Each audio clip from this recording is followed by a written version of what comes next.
O Março Amarelo Aidex é uma campanha consagrada que já está na sua 6ª versão. Desde 2020, a Aidex vem preocupada em trazer para vocês o conhecimento de como os rins se relacionam com o resto do corpo, na saúde e na doença. Já falamos de rins e doenças endócrinas, rins e doenças gastrointestinais, rins e doenças infecciosas, rins e doenças cardiovasculares, sempre amparados com especialistas de altíssimo gabarito, renomados e muito experientes nas suas áreas de atuação. Se você perdeu essas campanhas, não esquenta.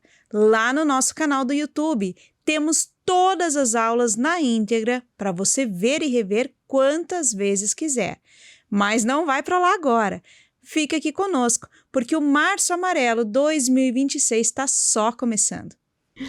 Nosso objetivo é que fique fácil você entender onde a doença renal começa, como fazer o diagnóstico de forma precoce e como usar estas informações para melhorar a sua conduta e a resposta dos seus pacientes. Eu sou Aline Baumann, médica veterinária atuante no mercado há 24 anos, especialista em patologia clínica veterinária e gerente médica da Aidex na América Latina.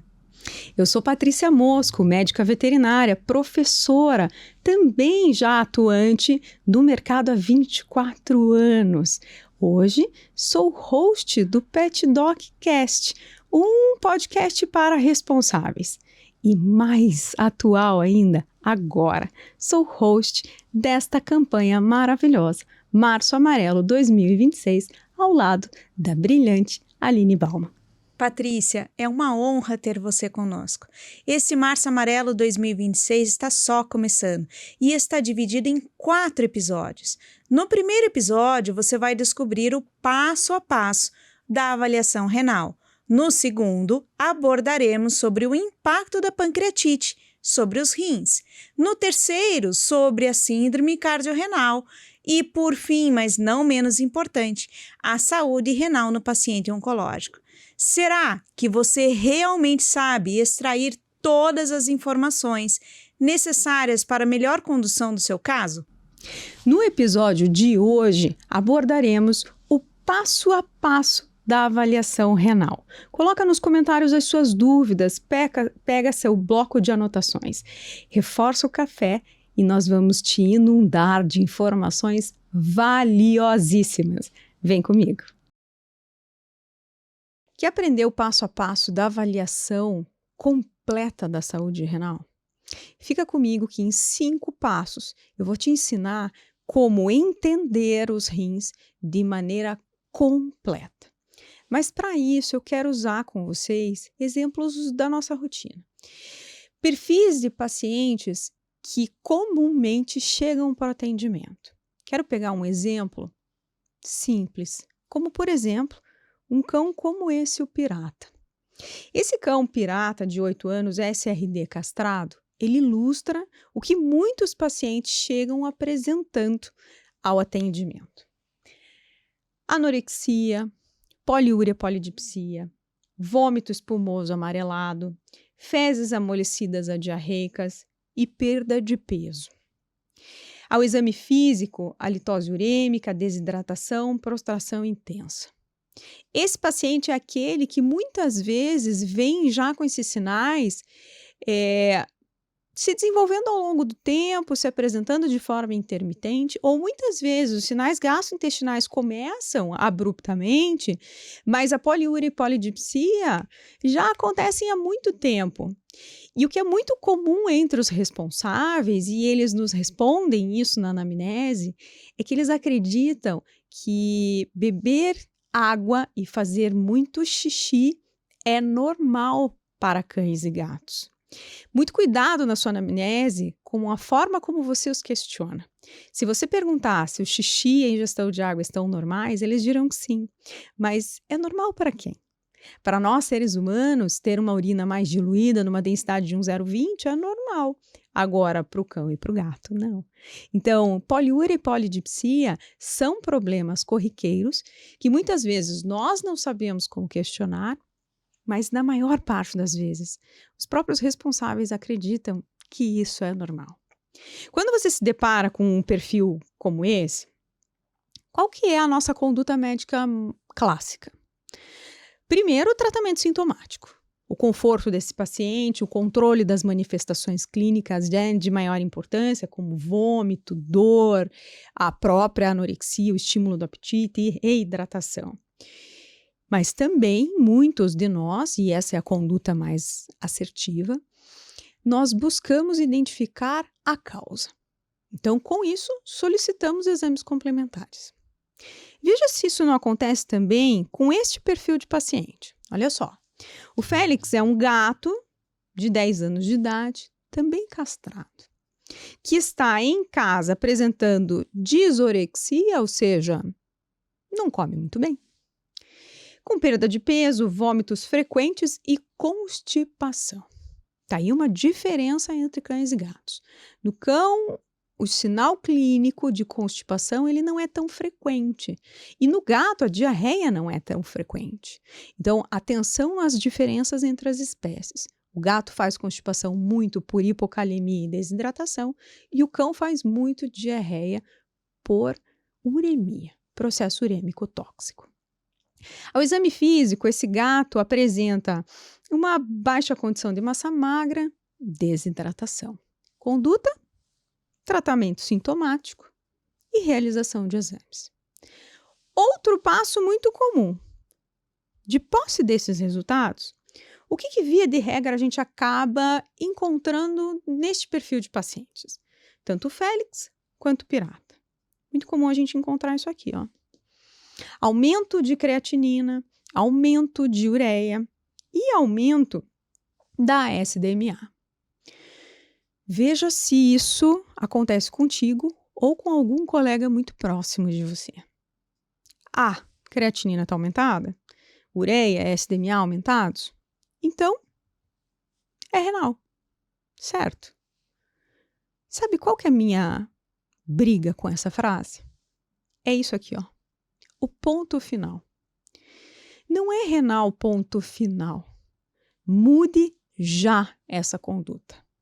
Mude o ponto final por um ponto de interrogação.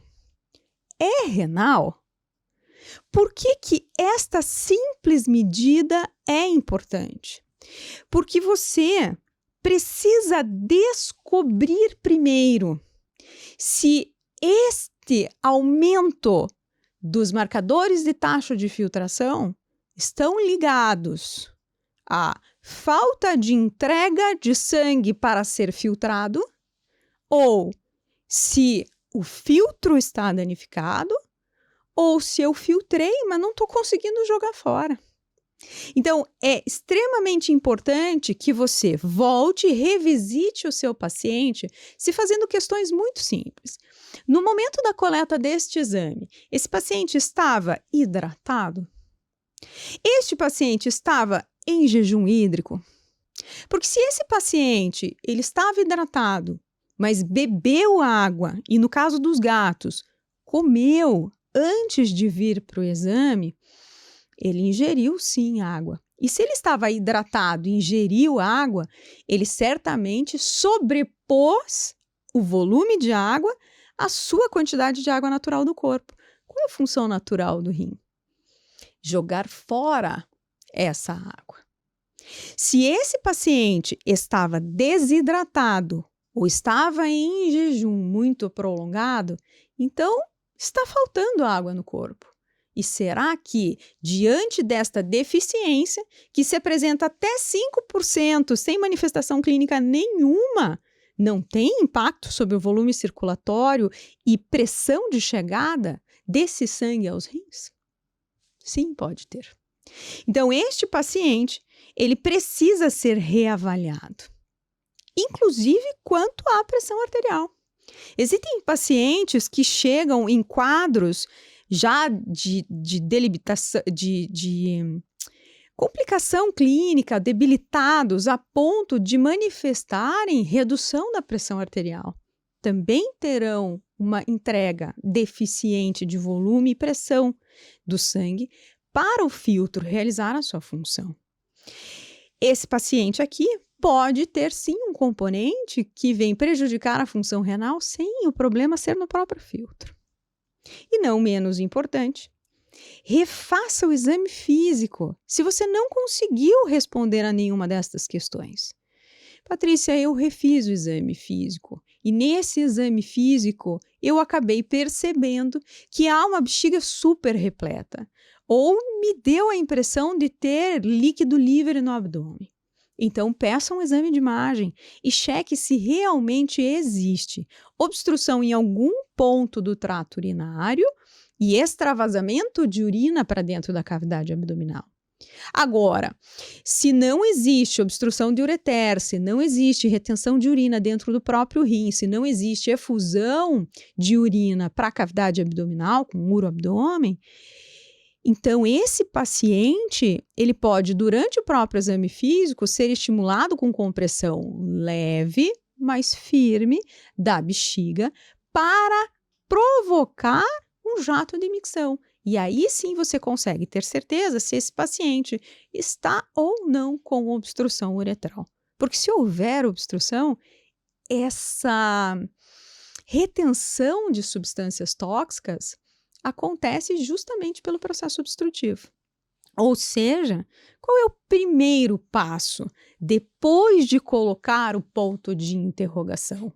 Ou melhor, por causa desse ponto de interrogação, diferencie se a azotemia que você está vendo no exame físico, diferencie se essa azotemia que você está vendo no exame complementar, se ela é mesmo renal ou se ela não é pré-renal ou pós-renal. Esta diferenciação, ela é muito importante, sabe por quê? Porque nem sempre a culpa é do rim. Muitas vezes o rim é culpado, mas ele está ali, esperando o sangue chegar para realizar sua função. Ou ele já realizou sua função, mas o resto do trato urinário não está fazendo sua parte. Então, cuidado para não julgar o rim de forma precipitada. Segundo, hipotensão, desidratação e obstrução são condições que precisam ser tratadas com urgência e dependendo do momento em que esse paciente chega à clínica ou da condição que ele chega, talvez até de forma emergencial. Então, se você demorar muito, retardar demais o diagnóstico de causa da azotemia, se pré ou se pós-renal, esse paciente pode piorar de condição clínica porque você não conseguiu fazer a avaliação correta. Ainda, depois que você corrigiu a causa, então era pré-renal, reidratei, era pós-renal, desobstruí, repita o exame laboratorial. Você não conseguirá ser capaz de identificar o quanto daquele aumento da creatinina, da SDMA, da ureia, era só por causa do componente pós-renal ou do pré-renal. Será que o rim realmente não se comprometeu no meio desses problemas? Pode, gente. Uma hipotensão, uma hipoperfusão persistente mata o rim de isquemia. Uma obstrução persistente também mata o rim de isquemia, mas por compressão dos vasos sanguíneos pelo volume de urina que fica acumulado, muitas vezes, não só em bexiga, mas em refluxo ureteral e dentro da pelve renal, provocando compressão de todos os vasos sanguíneos, ali já na entrada do hilo renal. Então, este paciente precisa ser reavaliado quanto à função para saber se ainda existe impacto renal ou não. Se a azotemia persistiu, então você é capaz de dizer o seguinte: eu consegui controlar causas pré e pós-renais, só que nesse processo o rim foi afetado. Ou Uma segunda possível explicação é que esse rim já era doente, já era enfermo. E aí essas condições mostraram-se mais importantes, né, com uma magnitude maior no exame. Contudo, já é um rim que estava sofrendo anteriormente a essa condição. Agora, se você descartou as causas pré-renais, pós-renais, e identificou que a azotemia ela é renal verdadeira, o que você deve fazer? O segundo passo dessa avaliação é busque a causa. Sabe o que eu mais escuto? Ah, Patrícia, diagnóstico de causa de doença renal é muito difícil. Nefrologia é muito difícil.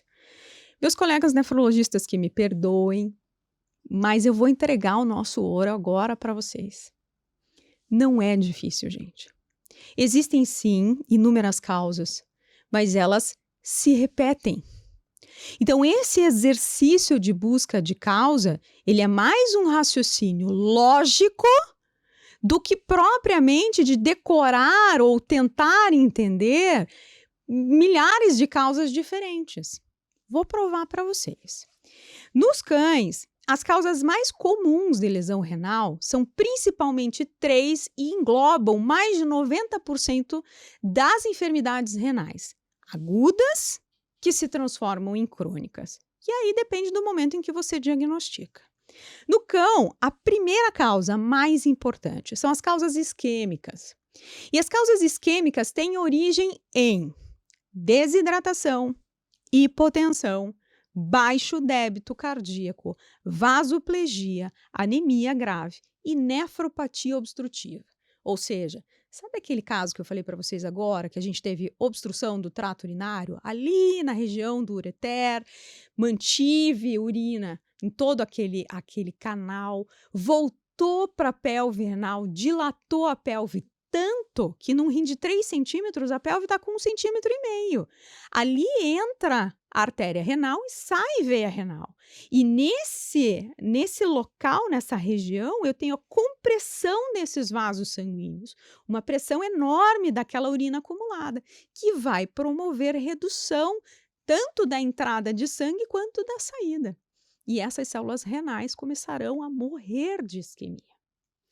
Segunda causa mais comum, nefrotoxicidade. Ah, Patrícia, eu escuto um monte sobre nefrotoxinas e todo mundo fala, e eu nunca sei o que é uma nefrotoxina. Calma que eu vou te contar. Existem nefrotoxinas exógenas, então são aquelas que o paciente tem contato porque ingeriu, porque teve contato cutâneo, porque foi administrado para ele.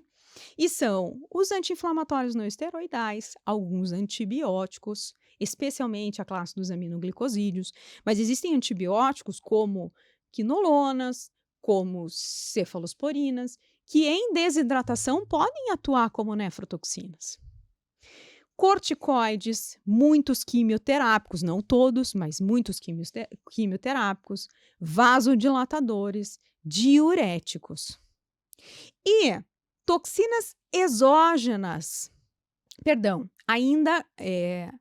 toxinas exógenas ingeridas no cão, principalmente uva. E as toxinas endógenas, mioglobina de traumas musculares intensos, isso vai aumentar inclusive creatinina numa desproporção muitas vezes importantíssima, mas a gente consegue fazer a diferenciação pelo histórico, pelo exame físico de dor muscular e também pela mensuração da CK, da creatina quinase. A hemoglobina, nos casos em que eu tenho hemólise, extravasamento de hemoglobina no plasma, esse rim vai filtrar e a hemoglobina, gente, se ela não fosse tóxica, o corpo não gastaria energia produzindo milhões de células por microlitro, que são os eritrócitos, expulsaria o núcleo de dentro deles para empacotar pacotinhos de hemoglobina. A hemoglobina estaria livre na circulação sanguínea, entendeu? E também cálcio. Cálcio em excesso passa a ter comportamento nefrotóxico. Terceira causa mais comum em cães, doenças infecciosas. Tanto doenças infecciosas que afetam diretamente o parênquima renal, como a leishmaniose, como a leptospirose, como a pielonefrite, quanto doenças infecciosas e também as inflamatórias, em que a gente tem produção de complexos imunes, antígeno-anticorpo, que irão se depositar no rim, ou produção exacerbada de citocinas inflamatórias que irão sobrecarregar as funções dos rins. E aí, depois disso, me sobra um percentual muito pequeno de causas diversas, que seriam doenças imunomediadas, primárias, raríssimas, amiloidose, doenças genéticas ou congênitas, que a mais comum nos animais de companhia, pelas raças da moda hoje, seriam as displasias renais e neoplasias. Nos gatos, a gente inverte a ordem. As nefrotoxinas vêm em primeiro lugar, e uma das nefrotoxinas que não tem uma importância muito grande para os cães é o contato com lírio. Não que não tenha, para o cão também tem, mas especialmente para o gato, a nefrotoxicidade é muito grande. Na isquemia, as causas são as mesmas, e nas doenças infecciosas, a gente tem FeLV, PIF, também leishmaniose, pielonefrite, erliquiose e leptospirose. Gente, essa história de que gato não tem lepto não é bem assim. A gente sabe hoje que alguns gatos podem sim manifestar lepto, inclusive com manifestações clínicas agudas. Aí, depois disso tudo, é que resta um percentual muito pequeno, botando tudo no mesmo pacote. Amiloidose, doenças imunomediadas primárias, doenças genéticas, também outras congênitas, doença renal policística, por exemplo, e neoplasias, e especialmente nos felinos, o linfoma.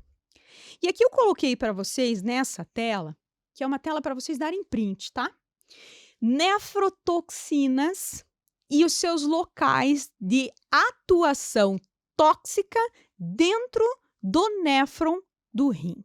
Então, aqui é para dar print, por quê? Quando você estiver medicando um paciente, vem checar aqui se eu posso ter impacto renal com o uso desse fármaco ou não, tá?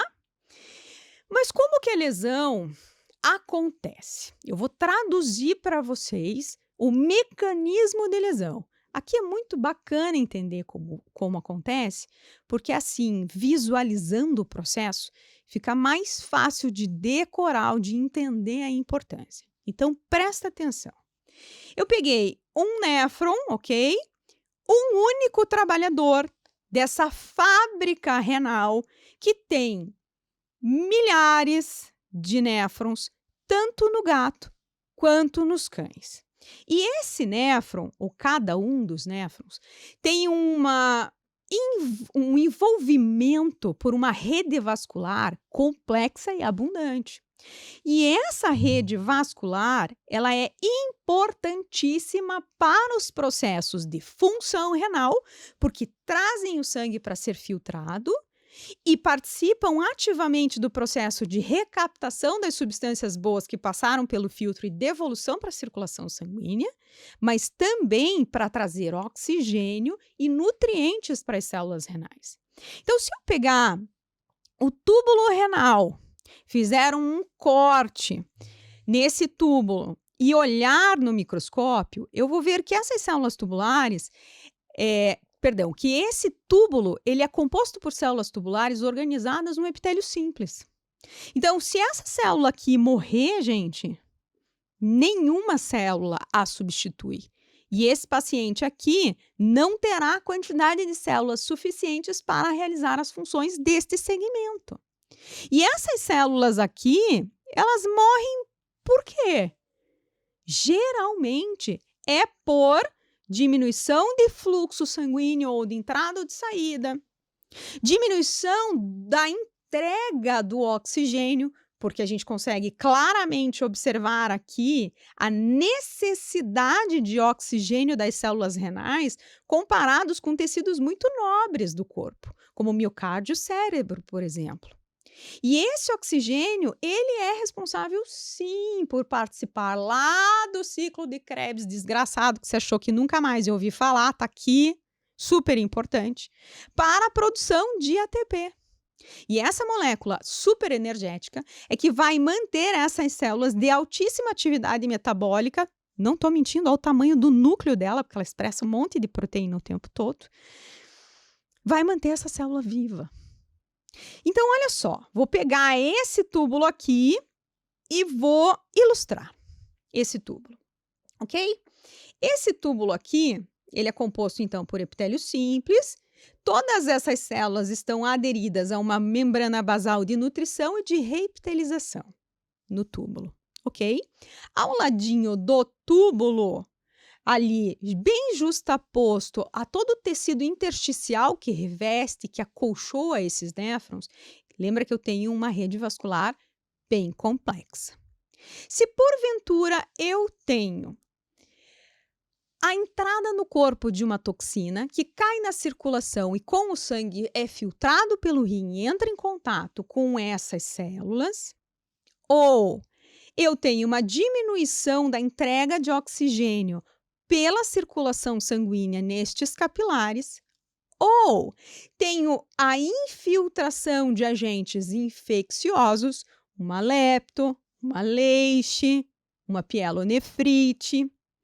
Quando eu tiver qualquer um destes insultos, ou até mais de um ao mesmo tempo, eu vou provocar nessas células um processo inflamatório, um arrasamento da sua borda em escova, que é uma das maiores e melhores características de reabsorção das substâncias filtradas. Eu posso mudar o seu ponto de adesão. Eu posso aumentar a quantidade de células inflamatórias, de infiltrado inflamatório no interstício. Eu posso ter morte dessas células e descamação dessas células para a luz do túbulo. Só que aqui nessa luz do túbulo, gente, se essa célula morreu, ela não tem para onde ir. Ela vai ser arrastada pelo fluxo do filtrado e deve sair com a urina quando essa urina terminar de ser produzida. Só que por causa desse processo inflamatório, é muito comum que essas células mortas, elas sejam agregadas por proteínas do próprio túbulo e muitas vezes também por proteína inflamatória. Então, esta estrutura aqui, agregado de células revestidas com proteínas, ela é nada mais, nada menos do que aqueles cilindros que a gente vê no exame de urina. E se esse cilindro aqui, nessa imagem, eu tenho um cilindro epitelial que está dizendo para mim, atenção, as células estão morrendo agora, a causa está lá presente, estou em isquemia, tem uma bactéria, tem um processo inflamatório, tem uma toxina, está ali, está dizendo para você, está ali, corre, vai atrás para investigar. Se esse cilindro obstruir essa passagem, literalmente entupir o túbulo, sabe como é que esse paciente vai ficar? Oligúrico ou anúrico. E entenda como é difícil tirar um tampão de dentro de um túbulo microscópico que existem 240 mil desses túbulos num rim de 3 centímetros num gato de 4 quilos. Como é microscópico, não existe como desobstruir a não ser aumentar o filtrado e empurrar por força de pressão mesmo. Por isso que a gente só tem a opção de diuréticos. É extremamente difícil você reverter uma oligúria e uma anúria. E esses pacientes que desenvolvem esta condição clínica têm alto índice de óbito. É uma das situações clínicas mais difíceis de serem revertidas na nefrologia. Agora, se porventura nem todas as células morrem, algumas ficam só inflamadas, essas conseguem se regenerar. Ou elas programam a sua apoptose para dali a pouquinho e novas células da membrana basal são geradas. E todo esse túbulo, ou parte dele, pode se recuperar. Se todo ele se recuperar, o paciente recupera a função renal normal. Se parte dele se recuperar e cicatrizes forem formadas nos outros locais, esse paciente ele não vai ter a capacidade de reabsorção igual. Então, ele desenvolverá um dos sinais clínicos mais comuns na doença renal, a poliúria, certo? Esta é toda a patofisiologia das lesões isquêmicas, tóxicas e infecciosas, que acometem especialmente os túbulos. Mas todo mundo sabe que néfron não é só túbulo. Néfron tem glomérulo também. Então, se eu pegar e fizer um corte num glomérulo, que é um capilar sanguíneo, mas um capilar altamente especializado. É o único capilar do corpo inteiro que tem 3 camadas. Todo o resto do corpo tem capilares compostos apenas de endotélio. E os endotélios são dotados de poros, fenestras, alguns poros menores, como o da barreira hematoencefálica, outros maiores, como os capilares do fígado. Todos eles têm poros que permitem a entrada e a troca de substâncias entre o meio-sangue e o interstício, de maneira rápida e fácil. Só que aqui, como a minha permeabilidade ela tem que ser seletiva, eu não posso simplesmente ter um endotélio. Então, eu tenho uma camada não celular, só proteica de carga elétrica negativa e uma terceira camada com outras células que fazem podos e que abrem poros. E essas células aqui são chamadas de podócitos.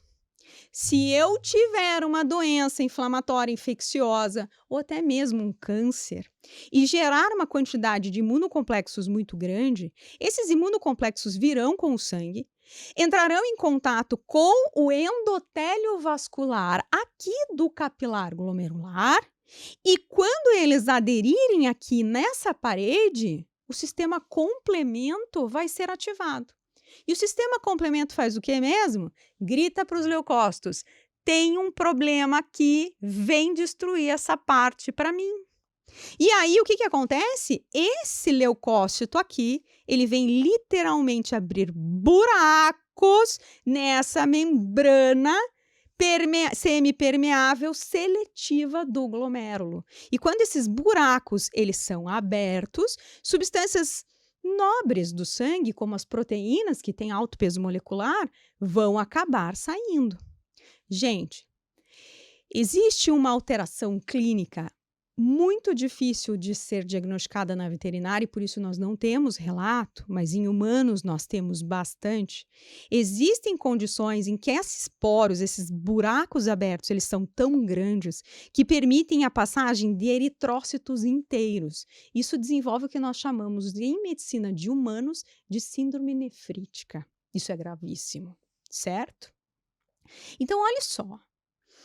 Se eu sei que toda doença renal tem uma causa, e eu sei quais são essas possíveis causas, como é que eu identifico qual é a causa desta lesão deste paciente?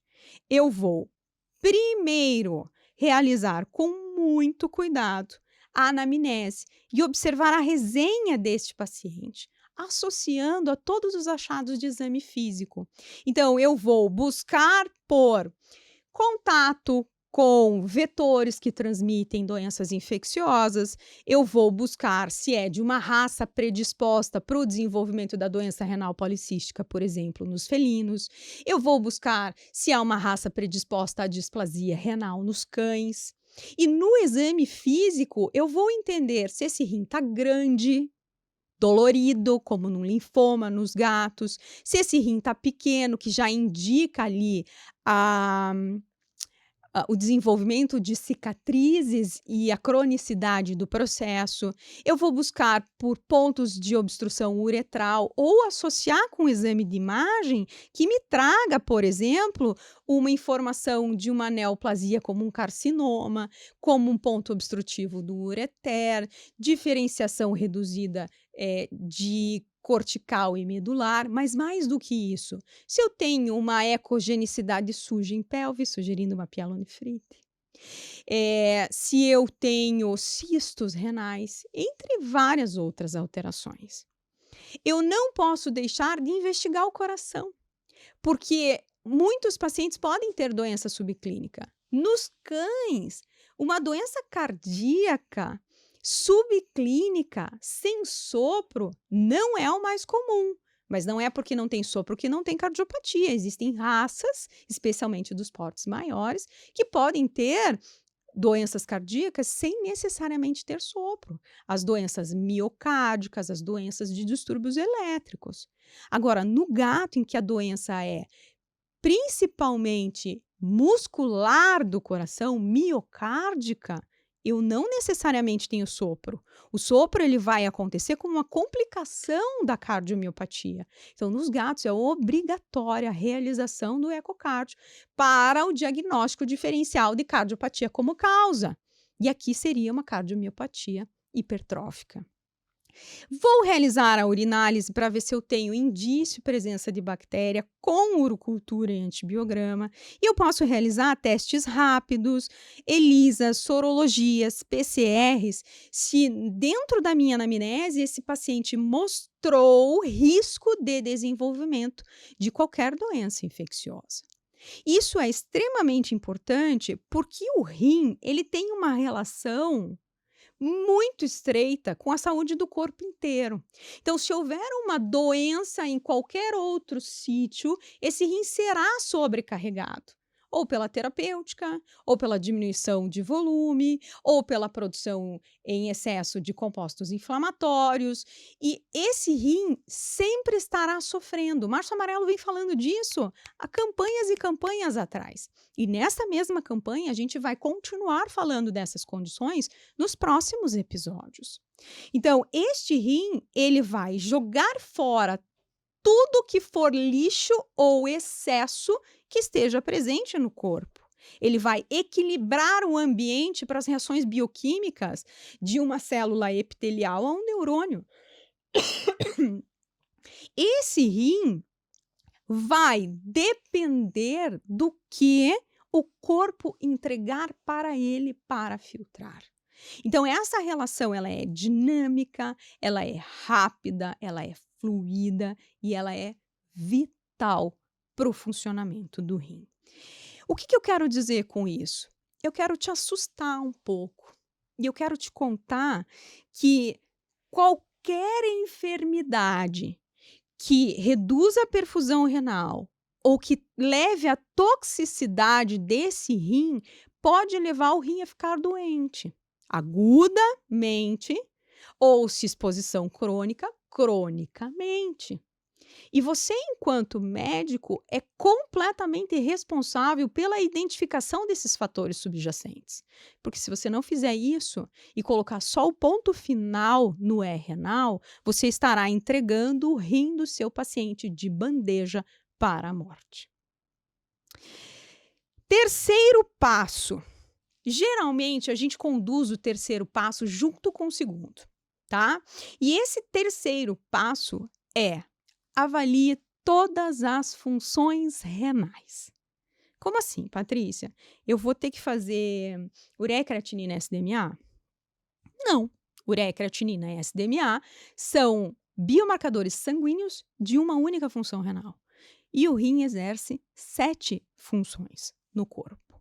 Todas essas funções, elas se entrelaçam como uma teia. E aqui é uma analogia que eu gosto muito de fazer, por quê? Porque se eu tirar um fio dessa teia, eu bagunço a teia inteira. O que isso quer dizer? Que se eu tenho uma função alterada hoje e eu não cuidar desta função, ela vai, como um efeito dominó, provocar a alteração das demais funções, até que eu perca completamente o controle do que realmente está acontecendo com esse rim. Então, para vocês entenderem quais são essas funções, eu preciso revisitar conceitos básicos. Esses conceitos básicos passam, por exemplo, por entender que o rim é um conjunto de trabalhadores chamados néfrons. Nos cães, eu terei de 400 a 500 mil néfrons em cada rim e nos gatos de 200 a 250 mil néfrons em cada rim. Cada néfron executa todas as funções que o rim executa. Então, o que é o rim? O produto, ou melhor, a soma de cada uma das funções de cada um dos trabalhadores. Então, eu vou somar 1, 2, 3, 100 mil, 200 mil, 400 mil néfrons trabalhando para dar como resultado o que nós chamamos de função renal. Eu quero pegar com vocês um destes trabalhadores. E este trabalhador dá foco ao que ele faz. Então, este néfron, ele é dividido em vários segmentos. O glomérulo e os túbulos, que são vários segmentos, revestidos ou envolvidos, melhor dizendo, por um tecido intersticial. Cada um destes segmentos executa uma ou mais funções. Das 7 funções, pessoal, eu tenho 2 hormonais. Uma hormonal, síntese de eritropoetina. Segunda hormonal, ativação por meio da renina, da cascata renina-angiotensina-aldosterona. E 5 funções metabólicas, que seriam controle de pressão arterial, filtração, equilíbrio de água, equilíbrio eletrolítico e equilíbrio ácido-base. O que eu quero dizer com equilíbrio? Eu mantenho a quantidade necessária suficiente para a execução daquela função. Então, eu não tenho de mais e também não tenho de menos. Se eu tenho de menos, eu seguro no corpo. Se eu tenho de mais, eu deixo ir embora com a urina. E a filtração, ela acontece, observem comigo, única e exclusivamente no glomérulo. Nenhuma outra parte do néfron executa a filtração. Contudo, o equilíbrio de água, por exemplo, é executado no túbulo contornado proximal, na alça de Henle e pelo interstício, pelo ducto coletor, muitas vezes um pequeno segmento do túbulo contornado distal, mas aí sob influência hormonal, do ADH e da aldosterona. O equilíbrio eletrolítico, ele vai ser executado no túbulo contorcido proximal, na alça de Henle, porção espessa, e no túbulo contorcido distal e no ducto coletor. O equilíbrio ácido-base vai ser essencialmente realizado no ducto coletor e na porção contornada, melhor dizendo, no túbulo contornado proximal. Finalmente, o controle de pressão vai ser executado no glomérulo, pela mácula densa e pela região do túbulo contornado distal. As funções hormonais por células que estão presentes entre as células glomerulares, pelo interstício e pela mácula densa. Como que essas funções se relacionam? Eu gosto sempre de trazer correlações de impacto. Então, eu vou deixar vocês assistirem um vídeo bem curtinho e imaginarem comigo um rio, ok? Nesse rio existem substâncias que estão ali, diluídas na água, e um volume de água absolutamente normal. Essas moléculas, elas entram e saem dessa água a hora que querem. Se por algum motivo esse volume de água aumenta 2, 3, 5, 10 vezes do normal, eu passo a ter uma enxurrada nessa região. E essas moléculas perdem o controle de si próprias. Então, muitas são arrastadas com esse volume e outras são impedidas de pular nessa água por causa do medo de serem simplesmente arrastadas. Então, muitas vezes, nesses casos, eu tenho moléculas que deveriam ir embora e que ficam retidas no corpo, e moléculas que deveriam voltar para o corpo e que são arrastadas para fora. Isso acontece claramente nos pacientes poliúricos, aqueles pacientes que têm a poliúria induzida por algum motivo, como, por exemplo, nos cardiopatas que necessitam de uso de diurético. Quando eu tenho toda a água que foi filtrada, ou boa parte dela, sendo jogada fora na poliúria. Vejam que todo esse segmento de túbulo aqui reabsorve 99,5% da água filtrada. Perdão, não, exatamente isso, 99,5%. Só 0,5% do que é filtrado vira urina. Se houver desidratação, menos ainda. 0,4%, 0,3%, 0,1% ou nada. Num paciente muito desidratado, eu posso ter zero produção de urina. Isso é fisiológico. Só que por algum motivo houve lesão renal. E eu tive morte daquelas células tubulares, eu tive interferência com os processos de reabsorção do interstício e a poliúria se estabeleceu. Então, de 0,5%, eu posso chegar a 5%, ou até mais, dependendo da porção do túbulo acometida. Esse volume enorme vai expoliar todas as substâncias hidrossolúveis que deveriam ser reabsorvidas e não são. Como, por exemplo, potássio, como, por exemplo, vitaminas do complexo B. E vão reter no corpo, vão manter no corpo substâncias que deveriam ser excretadas, como H+, o íon mais ácido do corpo e que é responsável pela acidose metabólica na doença renal.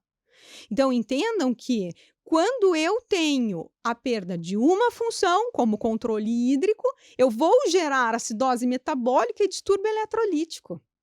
E tem mais uma coisa, se eu contar com essa porção do túbulo contornado distal, onde a mácula densa está em íntima ligação com a arteríola A e eferente, essa porção aqui é controle de qualidade do próprio néfron. Ele vai dizer, tá filtrando demais, filtra menos porque tá saindo muita água.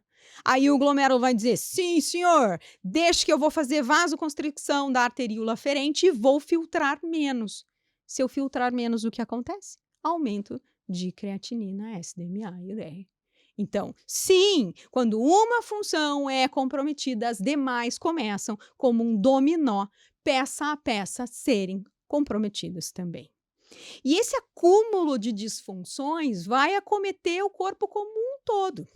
Observem aqui no paciente injúria renal aguda que eu tenho comprometimento do sistema respiratório, sistema nervoso central, hepático, pancreático, sistêmico, gastrointestinal em 90% a 100% dos pacientes. Comprometimento cardiovascular.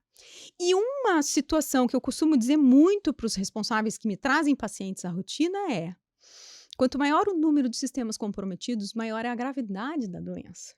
Então, se um paciente chega com redução da consciência, hiperestesia, convulsão, sinais de diarreia, anorexia, se esse paciente chega com aumento de frequência respiratória, com sarcopenia, imunossupressão, ele chega com distúrbios elétricos cardíacos, esse paciente tem uma altíssima chance de vir a óbito, porque o corpo inteiro está intoxicado com a falta de regulação e não só com a falta de excreção renal.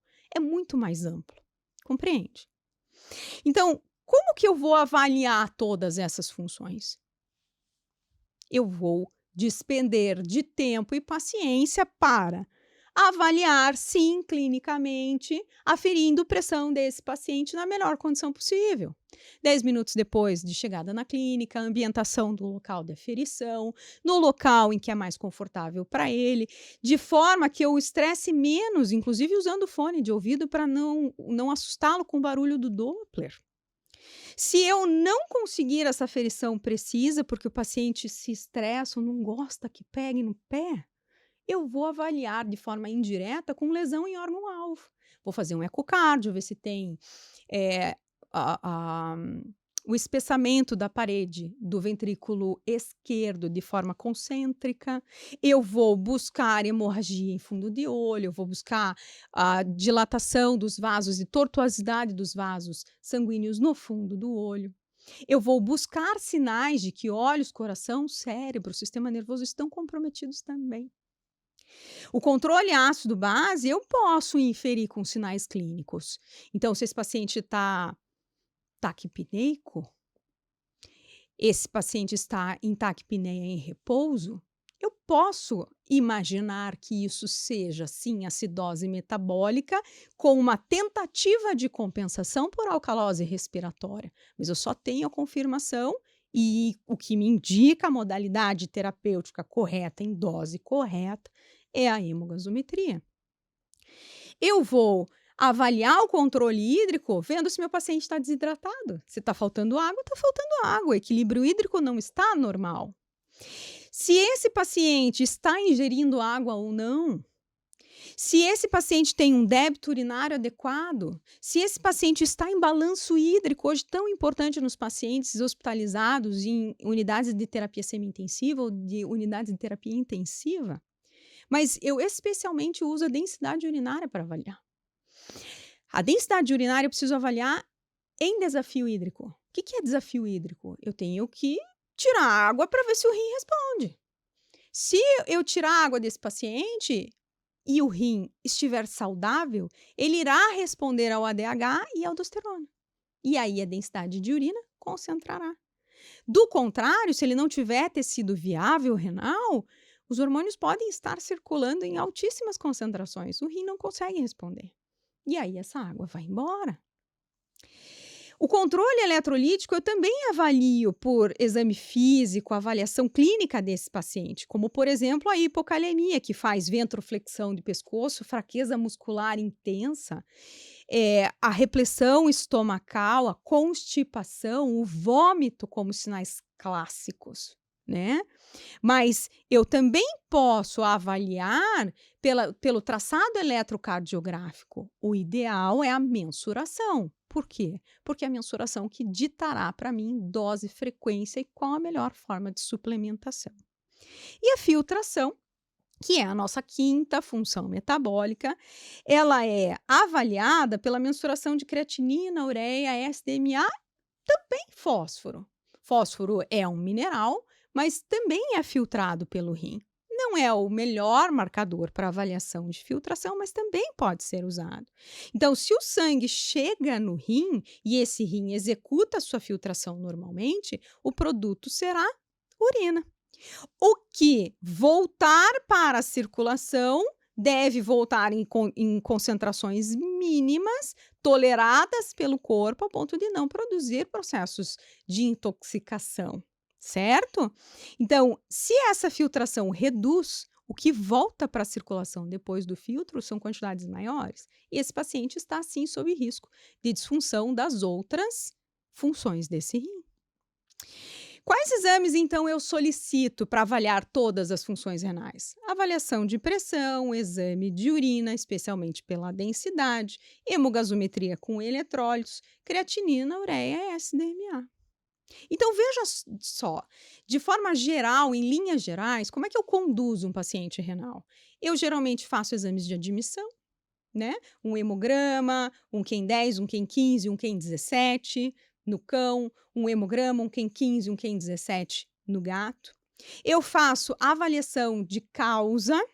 E esses exames de causa são pressão arterial, urinálise, urocultura, antibiograma, ecocardiografia, ultrassom de abdômen, sorologia, PCR, ELISA, testes rápidos. E os exames de funções renais são pressão arterial, hemograma, hemogasometria com eletrólitos, urinálise, ureia, creatinina e SDMA. Veja que alguns já foram realizados. Então, eu não tenho que pedir uma lista gigantesca de exames adicionais quando esse paciente está voltando para avaliação e você está contando para esse responsável que o rim está comprometido e você precisa completar o processo de avaliação. Depois de tomadas todas essas medidas, você vai escolher tratar o que está alterado. Patrícia, pelo amor de Deus, isso é óbvio. Gente, nem sempre. Na minha rotina como professora, eu vejo algumas dificuldades com alunos, com recém-formados, com residentes, e nem sempre só o povo mais novo. Quem não tem tanta experiência com doença renal também fica confuso. Eu trato ou não trato? O que eu trato? Eu trato o estágio de doença renal? Ou eu trato as alterações encontradas? Então, entenda, você irá tratar o que é problema para esse paciente. E o que é problema para esse paciente? É desidratação? Então, fluido. Ele não está desidratado? Ele não precisa de fluido. Como assim, professor? Não, precisa de fluido. Existem pacientes, mesmo em estágio 3, que não são fluidodependentes. Estágio 4, muito mais difícil, quase todos são fluido dependentes. Mas estágio 2, não. A desidratação é pontual e as correções pontuais. Sabe aquele fluido que o paciente vem fazendo? Para quê? Ah, porque eu vou baixar a ureia e a creatinina. Isso bem, baixa a creatinina, baixa a ureia, dilui a SDMA e se engana. Porque daí você diluindo, ela baixa. Daí você diz, nossa, doença renal está melhor. Tá nada, tatuzão. Esses biomarcadores estão te contando o que está acontecendo com esse rim. Se você se enganar, como é que você vai saber o que é real? Que fase esse paciente está e que medidas você tem que tomar? Calma, trate o que está alterado. Ah, professora, mas ele está em estágio 3 e ele está desidratando 2 vezes por semana. Ótimo, 2 vezes por semana fluidoterapia. Certo? É assim que deve ser. Não encharque o paciente, porque se você encharcar, esse rim ficará sobrecarregado para jogar esse excesso fora. Lembra da poliúria que leva um monte de coisa embora, segura o hidrogênio? Você está contribuindo para pior, tá? Se ele tem úlceras orais, êmese, anorexia, acidose, hipocalemia, hipercalemia, hipofosfatemia, deficiência do complexo B, obstrução, hipertensão, anemia, redução de compostos, aumento de compostos nitrogenados, processos tóxicos, comorbidades, você vai tratar o que ele necessitar ser tratado. E existe uma infinidade de possibilidades aqui dentro deste quadro. O quinto passo monitore seu paciente. Uma lesão renal aguda, ela pode se transformar em uma sequela, em uma cicatriz. E essa cicatriz nós chamamos de doença renal crônica. Monitore esse paciente para saber como ele está evoluindo e porque cada estágio é diferente. Se fosse igual, não existiriam os estágios. Então, o estágio 1, por exemplo, é um estágio em que o paciente tem doença renal, mas não necessariamente evolui para os demais estágios. É a doença renal pura e simples, uma cicatriz que ficou lá e ponto. Não vai trazer mais prejuízos. Agora, se esse paciente entrou no estágio 2, fique atento, porque ele fatalmente irá evoluir para o 3 e para o 4, exceto se ele vir a óbito por outra causa antes. No estágio 2, é muito comum a gente começar a ter sinais de hiperparatireoidismo, que é a desordem mineral da doença renal crônica, né, como é o termo correto hoje, a hiperfosfatemia, acidose metabólica, a hipocalemia. No gato, muito frequente a hipocalemia. E logo ali na colinha, uma acidose metabólica. No estágio 3, todas essas alterações do estágio 2 podem acontecer, mas esse paciente no estágio 3 passa a desenvolver, ou tem maior risco de desenvolver, anemia por deficiência de eritropoetina. Então, esse paciente ele já tem uma poliúria mais exacerbada, ele já tem uma espoliação de complexo B. Se existe um processo inflamatório que leve ao sequestro de ferro, também pode ter deficiência de ferro disponível. E esse paciente estará, sim, mais predisposto à anemia. Se a anemia acontecer antes, calma, não é da doença renal, vai buscar outra causa. E no estágio 4? O estágio 4, gente, é estágio final de doença renal. Era o que antigamente a gente chamava de falência. E nesse momento é muito mais frequente a instabilidade clínica do que a estabilidade. Traduzindo, nós temos muito mais dias ruins do que dias bons. Por quê? Porque esse paciente não come, esse paciente fica nauseado, esse paciente está perdendo peso, esse paciente está fazendo infecção oportunista porque ele é imunossuprimido e a gente começa a ter uma complicação atrás da outra. Esse é o estágio terminal da doença renal crônica. Para monitorar esses pacientes, existem diretrizes. E essas diretrizes, elas têm flexibilidade. Existem alguns artigos que mostram ou sugerem uma monitoração menos estreita do que essa que eu vou passar para vocês, e existem outros que indicam algumas monitorações bem semelhantes à que eu vou passar para vocês. Eu vou passar para vocês o que eu uso na minha rotina e o que eu realmente acredito, estudando a doença renal já, né, há quase 20 anos, 18 anos, o que se aplica com bons resultados na minha prática médica. Então, o paciente estágio 1, aquele que tem só uma lesão renal, que não necessariamente evolui, pode, mas não necessariamente, ele deve ser monitorado a cada 6 ou 12 meses, prazo máximo. O estágio 2, de 4 a 6 meses. O estágio 3, de 3 a 4 meses. E o estágio 4, mensalmente ou menos, depende da condição clínica desse paciente. E o que eu faço em cada visita? Em cada visita, eu avalio todas as funções renais. Então, hemograma, creatinina, ureia, SDMA, fósforo, cálcio total, hemogasometria com eletrólitos urinários, pressão arterial. Uma vez por ano, amplie o check-up. Doente renal pode ter outras doenças. Então, faça nesse paciente um ultrassom de abdômen, um triglicerídeo, um colesterol, uma albumina, uma glicemia, enzimas hepáticas. Amplie o seu diagnóstico. Se esse paciente for portador de litíase, existe a necessidade de um exame de urina e também da monitoração com imagem, uma frequência muito maior, trimestralmente no máximo. E se esse paciente ele estiver em agudização ou for um doente renal agudo, ele deve ser monitorado de uma forma muito mais próxima, restrita, do que o paciente em doença renal crônica. Aí essa frequência depende do que você está vendo. Pode ser que ele tenha que ficar hospitalizado, pode ser que ele tenha que voltar todos os dias, pode ser que ele tenha que voltar uma vez por semana, depende da condição clínica. Mas se vocês pensam que essa história se estanca por aqui, calma, que isso ainda não é tudo. Eu preciso contar para vocês que existe um passo zero. Esse passo zero, ele é muito valioso. E quem consegue dar esse passo zero está quilômetros à frente de um clínico que não consegue. Então vem comigo que eu vou te dar esse ouro. Olha só. Existem o que nós chamamos de marcadores de lesão renal. E esses marcadores de lesão renal, eles podem ser razão, proteína creatinina urinária, eletroforese de proteínas urinárias, avaliação de enzimas na urina, né? A enzimúria, GGT urinária, N-gal, cistatina B, exemplos, né? A cilindrúria, avaliação de cilindros no exame de urina, a presença de glicose na urina, mas normoglicêmica, a fração de excreção de eletrólitos e o próprio exame de imagem.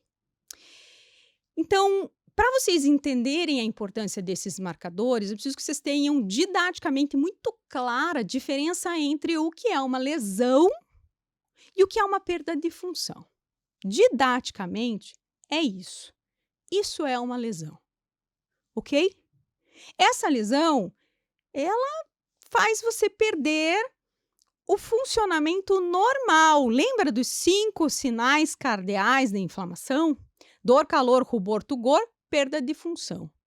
Mas se eu forçar a barra, eu ando com esse pé desse jeito. Dói, incomoda, mas eu consigo, certo? Agora, uma perda de função em que eu não consigo executar nenhum tipo de movimento semelhante ao normal, é como essa. Isso é uma perda de função. E essa perda de função, ela pode ser revertida numa injúria renal aguda ou não, se essa lesão inflamatória da injúria aguda já se tornou uma cicatriz, e aí a gente chama de doença renal crônica. Certo? Então, é fácil visualizar que uma lesão, ela de fato precede a perda de função. Então, quando eu faço avaliação de um biomarcador ou eu presto atenção nesses biomarcadores, eu estou capacitado a entender localização de lesão, a natureza da lesão, ou seja, qual é a causa provável, precocidade e severidade dessa lesão, a intensidade. E muitas vezes, alguns deles me trazem informações valiosíssimas como prognóstico. Por exemplo, a razão proteína creatinina urinária, o primeiro passo que eu tenho que dar quando eu pego ela no exame de urina é entender. Persistiu? Como assim? Está presente em 1, 2, 3 exames de urina? Com um intervalo de 15 dias entre eles? Essa é a primeira pergunta que você deve responder. E não sair prescrevendo nefroprotetor. Então, volte, adeque a sua conduta. Viu proteinúria? Faz o segundo e o terceiro exame com intervalo de 15 dias entre eles. Persistiu? Persistiu. A magnitude alta, acima de 0,5 no cão, acima de 0,4 no gato? Avalie consequência. Está perdendo tanta proteína na urina que está faltando no sangue, que o corpo está tendo que dar um jeito de ajeitar a viscosidade do sangue, aumentando a produção de colesterol? E sim. Então, veja. Se tudo isso está acontecendo, proteinúria persistente, alta magnitude, com consequências sistêmicas, a severidade da lesão ela é muito maior. E, com certeza, esse paciente é um paciente que exige um cuidado muito mais intenso, com um prognóstico muito mais reservado. Entende? Uma eletroforese de proteína urinária, ela me indica a localização. Então, eu peguei aquela proteína total, mandei para a eletroforese me traz uma resposta. É alto peso molecular? Predominantemente. Então, o local de lesão é glomerular. É de baixo peso molecular? Então, o local de lesão é túbulo interstício. É misto? Ih, tá tudo bagunçado. Tá tudo lesionado, tanto o túbulo interstício quanto o glomérulo. A enzimúria, a glicosúria, a fração de excreção de eletrólitos, eles vão dizer para mim que a lesão é tubular. E dependendo especialmente do eletrólito ou até mesmo da glicose, eu consigo dizer qual porção do túbulo está lesionado. Então, a glicosúria normoglicêmica é de túbulo contornado proximal. Se eu tiver, por exemplo, uma fração de excreção de magnésio aumentado, é porção espessa da alça de Henle. Então, eu consigo trazer uma precisão na identificação desse fator. Credo, Patrícia, por que você precisa ir tão a fundo? Porque num túbulo contorcido distal eu tenho reabsorção de 60% da água e 60% do bicarbonato. 100% da glicose e 100% do aminoácido. Então, se esse local está lesionado, eu posso ter aminoacidúria, que vai positivar como proteinúria no exame de urina, eu vou ter poliúria, eu posso ter a perda de bicarbonato na urina e uma acidose metabólica por falta de base, por falta de bicarbonato. Esse paciente é um paciente que tem uma lesão mais grave do que em outro segmento do túbulo. E os cilindros? Depende de qual cilindro.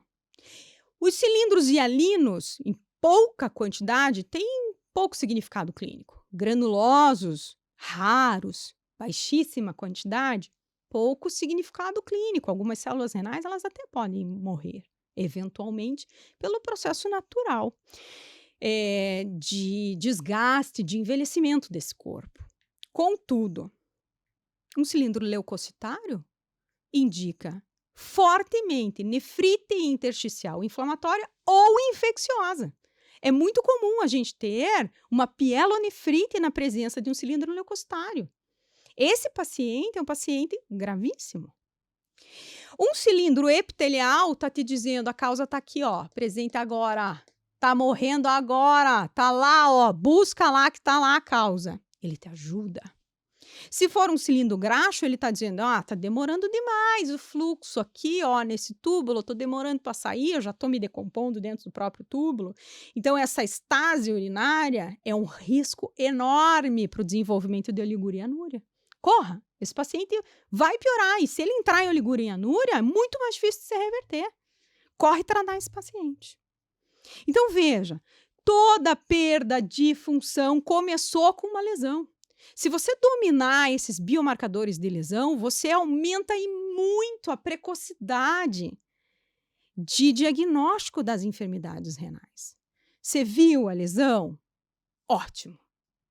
Não perde o foco. Monitora a função. Patrícia, espera aí. Por quê? Acabei de ver que tem lesão. Claro, porque toda lesão leva a perda de função. E olha que interessante, ureia e creatinina, elas refletem perda de função quando eu já tenho comprometidos um grupo enorme de néfrons, 75% no cão, 60% no gato. Mas atenção, aumentos de creatinina da ordem de 0,3 miligramas por decilitro em 48 horas, ou seja, estava 0,7, foi para 1 em 48 horas, é lesão renal aguda. Isso é conceituação de lesão renal aguda. Está na íris.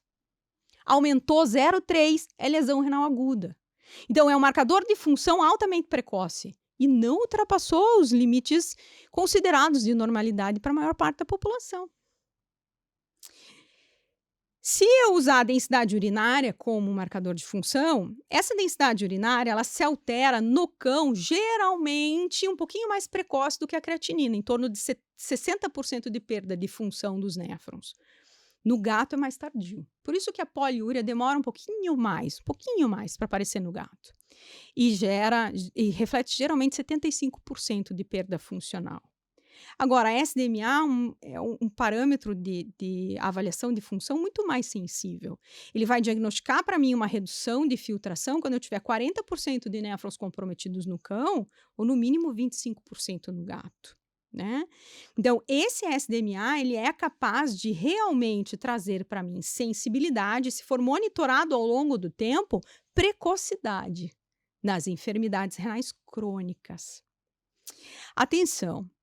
Quando você monitorar ao longo do tempo a SDMA do teu paciente, fique atento para modificações no valor numérico.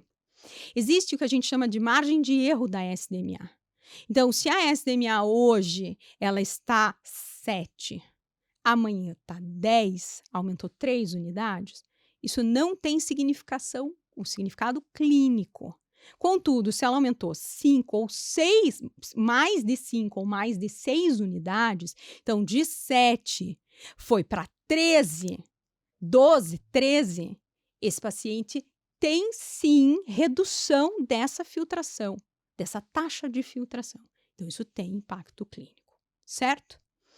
Eu não quero que vocês duvidem de um paciente renal, jamais. Quero que vocês acreditem que é possível sim aumentar o sucesso no diagnóstico e na terapêutica renal. Não se conforme com mito, não se conforme com dogma. Doente renal é assim mesmo para quem? Se for uma pessoa da tua família, você vai ficar aí assistindo o samba torar no carnaval e vai fazer com que o mundo se exploda? Claro que não, você vai buscar todas as alternativas possíveis. Por que não fazer isso pelo teu paciente? Ou você esperaria que outros médicos fizessem tudo possível pelos seus? Então vamos fazer tudo que é possível pelos nossos. Eu entendo que existem limites, e esses limites eles são dados pelo responsável. Esses limites eles são dados pelo paciente. Mas esses limites, eles devem ser estabelecidos pelo outro. Você não pode jamais deixar de oferecer essas oportunidades ou essas opções. Se você tiver conhecimento para isso, eu tenho certeza que o teu sucesso irá aumentar. Muito obrigado pela atenção, pela presença de vocês. E eu, do fundo do meu coração, espero que vocês executem esses 6 passos, do 0 ao 5, com absoluto, total sucesso na carreira de vocês. Muito obrigada. Agradecemos a presença de todos os comentários e interações. Perdeu alguma parte? Quer ver de novo? Vai lá no canal do YouTube que essa aula já estará lá para você rever. Não perca o próximo episódio do Março Amarelo. Nele, vamos falar de pancreatite e os rins, mas traremos para vocês a doutora Rebeca Mack, diretora de Relações Médicas Estratégicas da IDEXX, palestrante do evento Expert Meeting IDEXX. E ela vai trazer e vai abrilhantar com muita ciência e atualizações para esse momento. E não esqueça, pergunte aos rins aonde começa a saúde renal.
Iniciamos a execução a partir de sua IDEXX Vet Lab Station. Todas as informações do paciente são rapidamente capturadas e o sistema logo está pronto para execução. Uma vez que você clicou em executar na Vet Lab Station, o SediVue move automaticamente um dos cartuchos para a janela de pipetagem. Misture a amostra e injete no cartucho, utilizando a pipeta fornecida.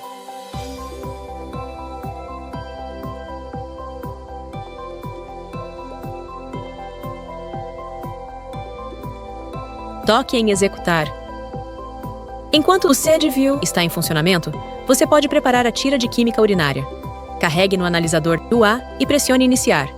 O analisador UA documentará seus resultados após 80 segundos. Vamos ver o que está acontecendo dentro do SediVue. Uma vez que uma amostra é injetada no cartucho, ela se move de volta para a centrífuga a bordo e gira suavemente a apenas 260 Gs, o que preserva o sedimento. Após apenas 30 segundos de centrifugação, você pode ver que o sedimento formou uma monocamada no fundo do cartucho e está pronto para capturar imagens. O sistema captura 70 imagens, que é equivalente a mais de 45 campos de visão de alta potência. Cada imagem é autofocada com ajuste de contraste. Como visto aqui, a tecnologia de rede neural convolucional identifica os elementos formados e, em seguida, prioriza as imagens mais relevantes para a sua revisão. Após o SediVue concluir a análise, o cartucho é descartado. Enquanto o SediVue analisa sua amostra, você pode realizar seu exame físico e medir a gravidade específica usando um refratômetro.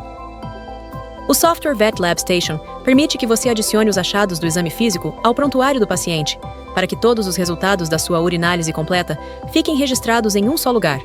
Você pode visualizar os resultados no Vet Lab Station, incluindo as imagens capturadas pelo SediVue. Também é possível adicionar rótulos às imagens, ampliar a visualização ou inverter o contraste. E, finalmente, todos os resultados podem ser vistos em um relatório integrado e compartilhado com seus clientes.